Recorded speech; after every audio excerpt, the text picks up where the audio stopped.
Boom, there it is, ladies and gents. We got another one. You got a business idea? Wondering how to get that thing off the ground? And this episode's for you. Let's get this one going. Here we go. Shut up and sit down. Look, a business can give you everything you want in life. Prestige, wealth, freedom. It can also take everything away from you. This show is for those who are willing to take that risk. These are the real life stories of entrepreneurs. But before we start, I have one small favor to ask. Please leave a comment. It can be advice, critiques, tips, feedback, or share this with someone because your engagement is the most valuable and most powerful form of social currency. So thank you, and welcome to another episode of Business Bros. Yeah, baby, here we go. When a business idea comes into your mind, sometimes it becomes all you can think about. You start to dream about who you are and who you're going to help and all the money you're going to make doing it.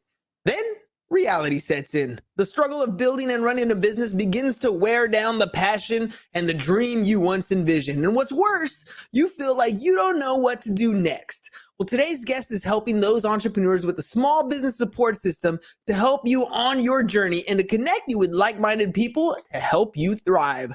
Let's welcome to the show from the Idea Collective Small Business Incubator, Mr. Pat Miller.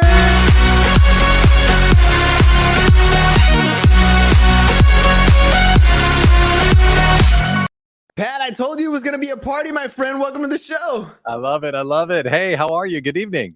Good evening. All right, man. I always start with the why question. Why is that thing that guiding light that's at the end of the tunnel? The reason why we get up in the morning when we're struggling and have no motivation, our why keeps us going. Why are you doing this? Yeah, I have a very clear why, and it comes back to what I used to do for a living. The reason why I'm doing what I'm doing is so people don't have to go through what I went through. I was in corporate radio for 22 years. I loved the business, but I woke up one day and realized I was taking all my time and talent and building somebody else's dream. No. Life is too short to build somebody else's dream. So now when you go out and build your own small business, you're trying to leave something for your family, trying to make some dollars, trying to use your talent for yourself. That can be lonely and it can be hard and it can wear you down and it can bring you down. And what I'm doing is I'm trying to make sure that other people that are out there chasing their dream, trying to make something come true that they believe in, that they can keep going, they can keep growing and take their time and talent as far as they can. So that's my why. I want to see others succeed and follow their dreams. By the way, I can tell you've been incorporated. You got that radio voice, man. Like it's just so soothing. You got a good voice for this stuff, man. Love it. Love it.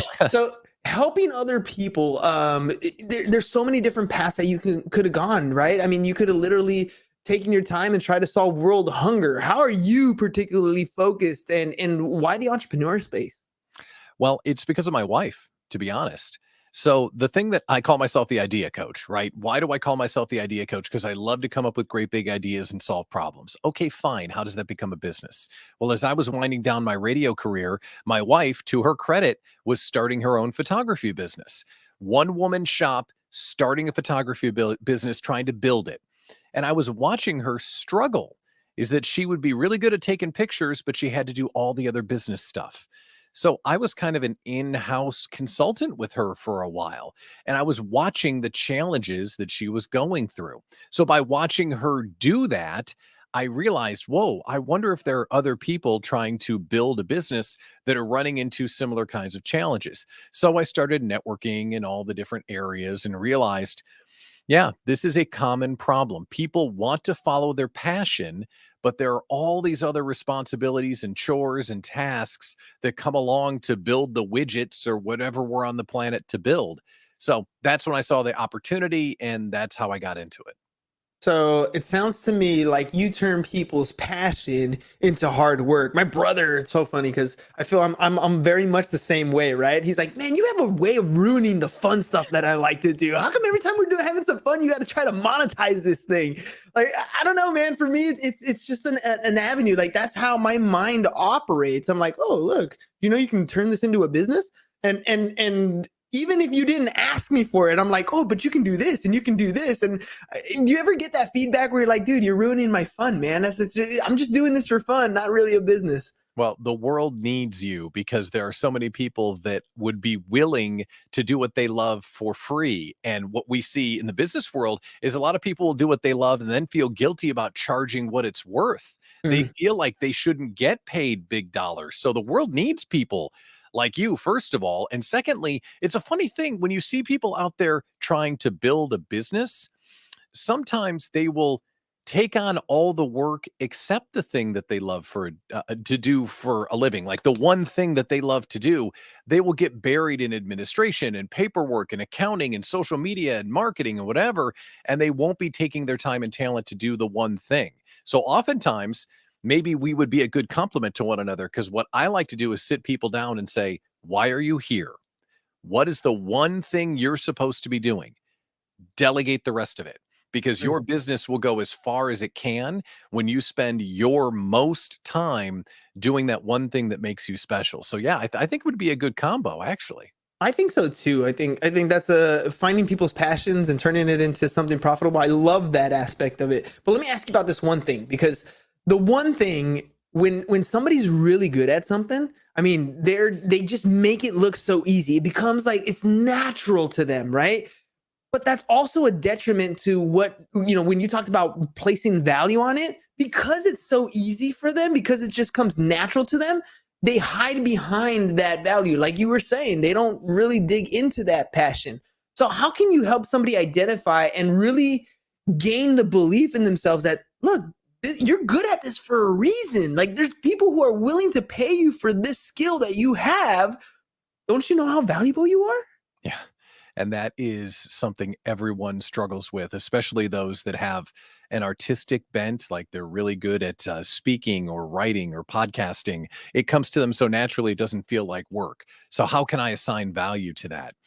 One of the ways that you can do that is to show them the transformation that they're having on the people that they're helping.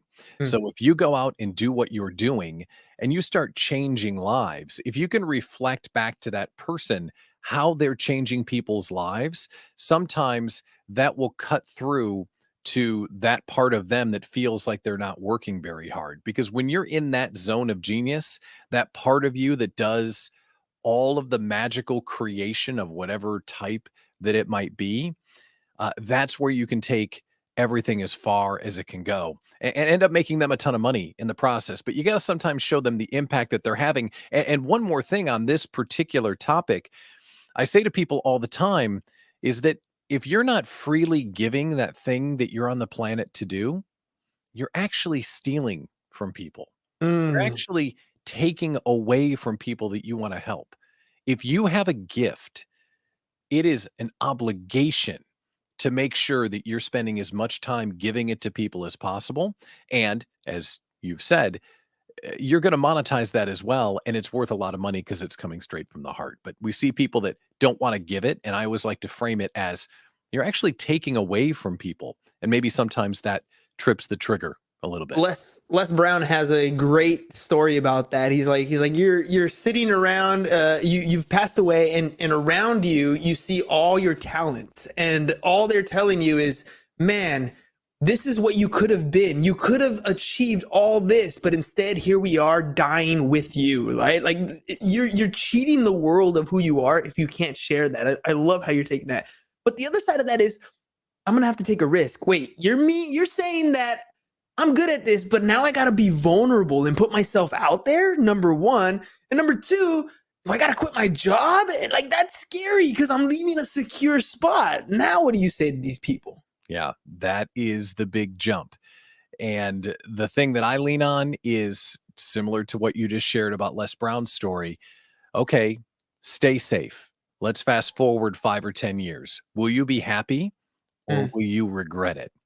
Now, I've got gray hair, right? So I left the radio industry in my mid 40s. You could have called it a classic, No hair. yeah, right? See? I got no Good hair. look. Good look. Like a classic midlife crisis where I realized I'm building somebody else's dream and I had to get out and go do what I was supposed to be doing with life. So maybe that was the motivator for me to get someone to jump from, I don't know if I should do this, to I should go do this. And one of the things that holds people back with I should go do this is they have to stand up. They have to roll their shoulders back. They have to go out and say, yeah, I can do the thing. Yeah, I can solve that problem. And that can be really hard for people. Even if they can, it can be hard for them to stand up and represent and go out and run for office and tell people, I'm the best in the world at doing whatever this thing is. It's developing the skills to pay the bills. I'm pretty sure Yeah. that Senator Porter here, he always tunes in a private chat and doesn't show their name. So, but yeah, skills to pay the bills is exactly right. You got to develop them. So here's the other part. Okay, let's talk mindset. Let's assume you've given people the belief that they can do this, right? And so they go out and they start the path forward, right? And then obstacles start to show up. You said I was good at this. You said I had the skills to do this. All of a sudden, all these hurdles are popping up. I don't think I'm ready for this. Now, how do you step in and help them? Well, there's a difference between being good at what you do and all the stuff that supports what you do. So Mhm. one of the things I tell people all the time, and I beg every solopreneur, especially, or a small business owner that doesn't have a big staff yet, run, don't walk, run towards delegating your tasks. Find a VA, find an online business manager, get help. And the question always starts with, oh, well, when should I get help? The answer is now. Mm. Now. I don't even know how long you've been in business. It doesn't matter. Because when you get help, you earn more time to do what you're supposed to be doing, even if that thing is just going out and telling people about what you do. As soon as you get help, you need to open some space so you can go out and tell more people about it. So that's something that I see. Like they're good at something, but then they let all the business stuff get in the way, and it harms their ability to go out and change the world. I think Susie Moon totally agrees with you. Now's the time. Get the help that you need, like this very second. All right, here's the issue that I've seen with entrepreneurs, especially the solopreneur, because they're good at what they do, right? Their name is on the building, or their name is in the business, or whatever it is. To release control for somebody else to possibly make a mistake, how could I possibly do that? I don't want to let them do it. They're going to mess it up. I can do it better. Yeah. Now, how do you help me, Pat? Yeah. So I'm going to quote someone inside our Idea Collective community who I think is really, really smart. Her name is Julie Miller Davis. She's a productivity coach. She just did a training on this exact issue. What she teaches is that if you can get someone to do the task at 80% of what you can do, it's your obligation to give it away. It's your obligation. That 20% of performance may be what you pay to delegate it, but you get 100% of your time back for doing it. Now, you don't delegate off whatever your gift and talent is, whatever the secret sauce of your business is, you don't delegate that. But if you're going to have your email sent out to your email list every week, or you're going to have, a social media campaign that's launched, and maybe it's good but not great, but you didn't have to do it. I love that framing of 80% towards when you should delegate. And the other thing I'll add is if someone's saying, I don't know if I can find someone that can do this as good as I can, I'm sure you can. Mm. The VAs and the online business managers, the help that's available out there through contractors, they're so talented and so hardworking. And you can probably find someone that's better at it than you are, and they probably charge less per hour than you do. So now you really have an argument for getting the stuff off your plate, and every hour that you have someone else work for you, you end up profiting. It's Mm. a way to reframe the whole situation. They're better at it, and I don't have to worry about it, and I net $10 every time that they do it. Sign That's a me up. win. Yeah, That's a absolutely. win. And you're starting to play with house money, right? At that point, yeah. I mean, you put the initial investment, you put in the initial training, but now the process is rolling and it's just paying out. It's bearing fruit on a regular basis. Yeah. All right, let's talk about this other side, this other aspect of business that I think people don't really like to talk about, but it's just a reality. I am not a salesperson, Pat. I'm really good at what I do, but I'm not good at talking to people. Let me just how do I keep going? How do I build a business if I can't grow as a sales individual? I'm scared to pick up the phone. I'm scared to do prospecting. But if I get a job, I'm gonna do a really good job at it. But I can't get a lot of work coming in. How do you help me, Pat?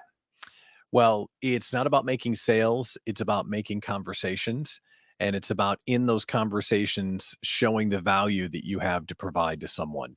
If someone's coming at it from I got to make a bunch of calls and it's cold calling and people don't want to talk to me, well then you need to generate reasons why they do want to talk to you. And sometimes that means hosting an event and letting people learn from you, or creating content that might teach them something, or asking your best clients for referrals. So you're not doing cold calling, you're getting warm leads. But the act of selling, and someone just told me this, I thought this was really good because I struggle with this too. Um, I was talking to this person and I was sharing, I got all these sponsorships for this retreat that I'm doing, and I just got a call and ask people to sponsor. And they stopped me and said, you're not asking them to sponsor, you're inviting them to sponsor. And I know that Mm. sounds very like nuance, but that kind of unlocked to me, wait a minute, the people who do say yes and show up as a partner at this retreat that we're hosting, they get to be with my people. They get to come to the event. And it kind of unlocks some different muscles. And there are sales experts out there, as you know, right? Interview them all the time, I'm sure. Experts out there that are 1,000 times better at this than I am. But the act of sales to me is an act of giving, earning the opportunity to do what you love for someone. And when you think about it that way, for me at least, it gets a little bit easier. Perspective is everything, right? There's always two sides to every story. There's always two angles. Or more, but Yeah. at the end of the day, it's how you perceive the situation that's going to determine how you're going to take action or lack thereof, whether you're not going to take action. So, when it comes to perspective, what are some other types of situations where you find that an entrepreneur is seeing it as a roadblock, and then you come along and kind of open it up as an opportunity? Ooh, other roadblocks that folks are running into. There's a constant struggle around investment versus expense. Mm. That there are dollars going out the door, and are those dollars going out as an investment, meaning that that money is going to come back to me, or an expense, meaning as soon as I let go of it, it's gone. So making sure that you're looking at the dollars that are leaving and making sure that you're clear on, is it an investment or an expense? That's one of them that I see. Other than that, you know, making sure that you're not afraid to ask for high dollar amounts. Mm. And Confidence. yeah, confidence and really positioning yourself. I use a sales coach. Her name's Erin Marcus. She's brilliant. And last time we had this conversation where I was struggling with a high ticket problem, like a high ticket package, like I was going to put out a high dollar amount. And she said, Pat, it's easier to make more money than less money. Mm. So true. Duh, right? Duh. So true. Of Yeah. course. And I'm like, "Okay, Aaron, you're right." And she also said, I think it was like $1,000 package, whatever it was. She goes, "If someone's gonna say yes to 1,000, they're gonna say yes to 1,250. So make it 1,250." And we made it 1,250 and okay, it moved. But that kind of reframing, and back to sales, I guess, but that kind of reframing that it's easier to make more money than less money. And I'm sure we could swap stories back and forth on, dealing with low dollar clients, right? The Oh worst yeah. clients are the low Oh dollar yeah. clients. Those are the worst It's clients. the penny pinching problems, man. Like that's how it ends up. And it's funny because this is exact scenario that we talk to with real estate agents, right? So when I was in the real estate coaching space, one of the things I would tell them, I'm like, look, the paperwork to do to handle an escrow for a $300,000 property is the exact same as a $3 million property. But the difference is at the end you get 9 grand on one versus 90 grand on the other. So where would you want to spend your time? But it also comes down to your own personal comfort zone, right? So what we find with realtors is they tend to sell homes at the same price range where they live. Like it's hard to get out of your own comfort zone and step into this other space. Like all of a sudden you feel weird showing somebody a $3 million home when you live in a $300,000 home. You feel out of place. Yeah. How do you get people to step out of their comfort zone to get into that I've never been here before feeling. Yeah, it's a real struggle. And I've heard someone say it as don't sell out of your own pocketbook. If you couldn't afford $1,000, that doesn't mean that you can't sell it for $1,000. But just like you said, when we think about what we have based on what we ask for, that is something you've got to get people out of in a hurry if you want them to get as far as they can. And when you were saying, the dollar amounts, like selling the bigger ones, not the smaller ones. I wanted to add one more thing. It was expressed to me that don't sell something that you will be mad at fulfilling after they say yes. Oh, Like if you sell it and then they say yes, and then it's a big pain, like it will be weeks and weeks of work you don't want to do. Well, then you either shouldn't be selling it in the first place or you didn't price it appropriately. So make sure you get paid for all of that work. And like, I can only imagine how much the paperwork is when you're selling a house and how much that would really make you angry if the dollar amount didn't make it feel like it was worth it for you. yeah, I heard it another way too. Is as an entrepreneur, if you hate waking up and doing the work because you don't like the customer base, you did it to yourself. You literally sold your own situation. You so change the product type, right? Think Yeah. about who you want to work with and then change your product to attract that type of person because you're literally going out and seeking the problems by having that lower price, especially when we talk about different products and people start undercutting every time, right? And I'm like, you're racing yourself to zero. You're on your way to like get the lowest of the lowest type of customer and all those transactions you're gonna hate. That's where burnout happens, right? We don't want that to happen. Oh, yeah. Let's get into what you do. I mean, obviously, right? So what is it that people pay you for when people meet up with you and they want to work with you? What are they asking for essentially? Sure. There is the personal coaching, right? The one-on-one stuff that I do, but the real business is the Idea Collective. So, yeah, I help small businesses one-on-one. Let's just set that to the side. What I'm most interested in right now is helping every entrepreneur and every solopreneur find their people. Because if you're a solopreneur, you're not building a job, you're building a dream. And Mm. when you're building that dream, it can get lonely and hard. Who do you turn to walk with you on your small business journey? I don't care if you're in California or Wisconsin or North Dakota or Florida. There are places to network, but there aren't places where you can walk with people who understand. Because if you're like me and you turn to your wife and say, yeah, my small business problem, and she works in corporate, I don't care. she cares about you, but she has no idea what you're going through. Exactly. So what are they paying for? The Idea Collective, this online incubator, is all about bringing people together and providing that belonging and that group that understands what you're going through. And there are classes and there's networking and there's celebration times and brainstorming times. Like all of that stuff is a part of what we do. But the biggest part of the product is belonging and fun while you build your business. That's what the incubator is all about. It's life by design, right? This is what you're doing. You're designing the kind of life that you want to live, and you're surrounding yourself with people who are doing the same type of thing on the same type of journey.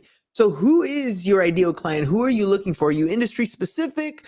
What's the type of client that you're looking for? Yeah, solopreneurs are the ideal client. So someone that started a business and done it enough to realize, ooh, I don't want to grow this alone, right? I've run into some problems and I need some people around me to turn to get a second opinion. We're not industry specific, and we have members spanning from Australia to London, British Columbia to North Carolina. We believe in abundance, so that's why we're not industry specific. We want everyone to get together, and some of the most exciting collaborations in the Idea Collective have been amongst competitors because they know they can help one another, especially when they're in different geographies. So someone that's in Calgary can help someone in Virginia. They're never going to compete with one another. They can help each other and get better. So I'm looking for the solopreneurs, the scaling small business owners that are frustrated and they're lonely and they're wondering, where are my people at? Those are the people I'm looking for. Will the real Slim Shady please stand up? Come on down, man. Come on down.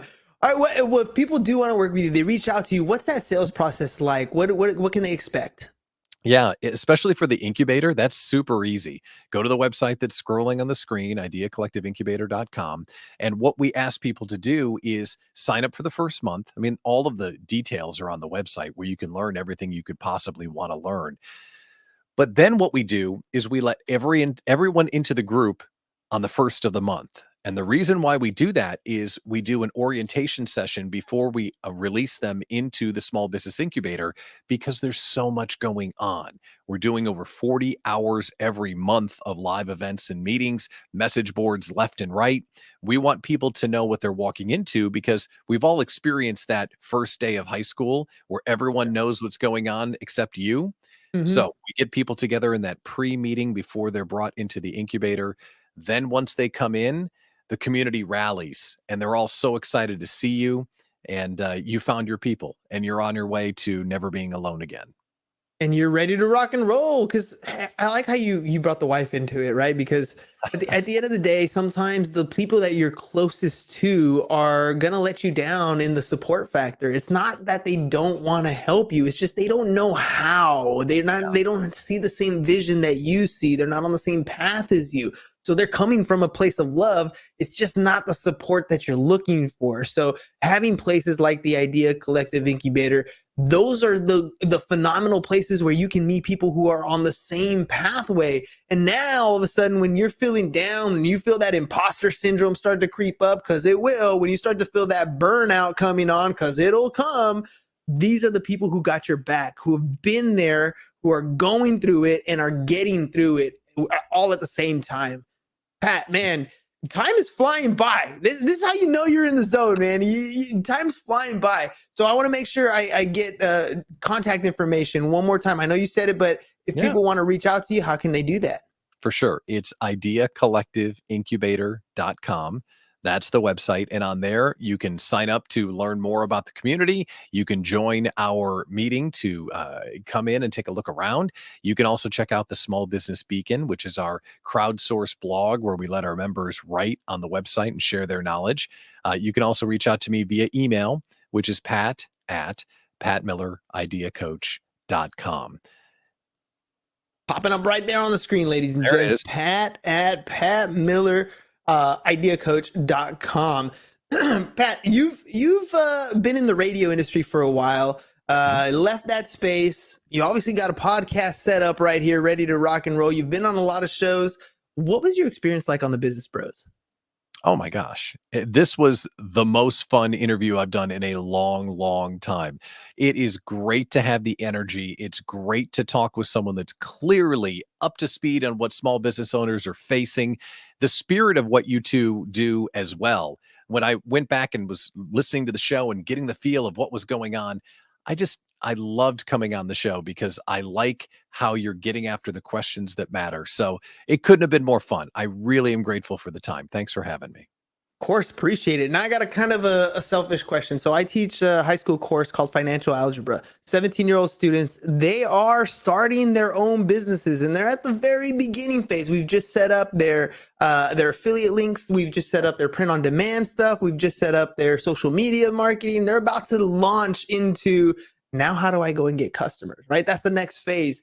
What advice would you give a 17-year-old kid whose entrepreneurship skills are barely any? What advice would you give somebody getting started at that space? I would bet they have more entrepreneur skills than they think. If they can passionately talk about what they're doing and why they're doing it, and I would have them get super, super clear on who needs to buy whatever it is that they're selling. Because Mm, if they know what they're doing and how it's different than everyone else, and they know exactly who it's for, it's a cheat code. Then you can go talk to exactly those people. So if you had me in front of your class, I would ask, okay, who's the one person that has to have this? And then they would tell me it's for this type of person. We'd go to the whiteboard and say, okay, great. Where does that person hang out? Write all that stuff down. What does that person care about? Write all that stuff down. And by then, you've got exactly what they want to hear and exactly where they are. And then put all of your focus on that one ideal client. And once you start getting clients, as you know, it's easy to get more because you can get referrals and testimonials and 5-star reviews. And then the snowball can get rolling. But to get started, get super clear on the audience. And once you're clear on the audience, get after them and only them. Don't have any shame that you're only talking to moms in Orange County. That's okay. If that's your target audience, go talk to moms in Orange County until you get the momentum so then you can expand to a larger audience.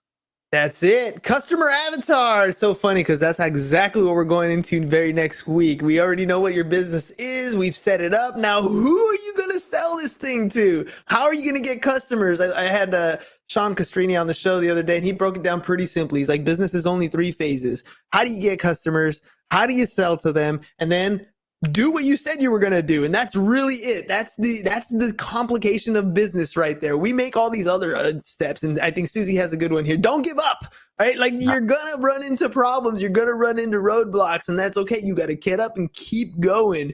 Nobody, well, you know what? I got a great clip, and normally I'm really good at these things, but here we go. Tell me, Sly. Now, if you know what you're worth, now go out and get what you're worth.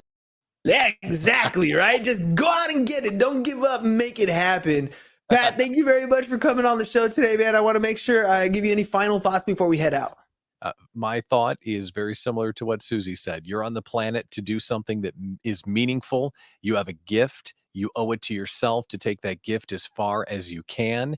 And if you feel lonely, things get tough. That's why the Idea Collective is here. Don't give up and go live your dream, because life is too short to build somebody else's. Thank you so much for having me on the show. It was a real pleasure.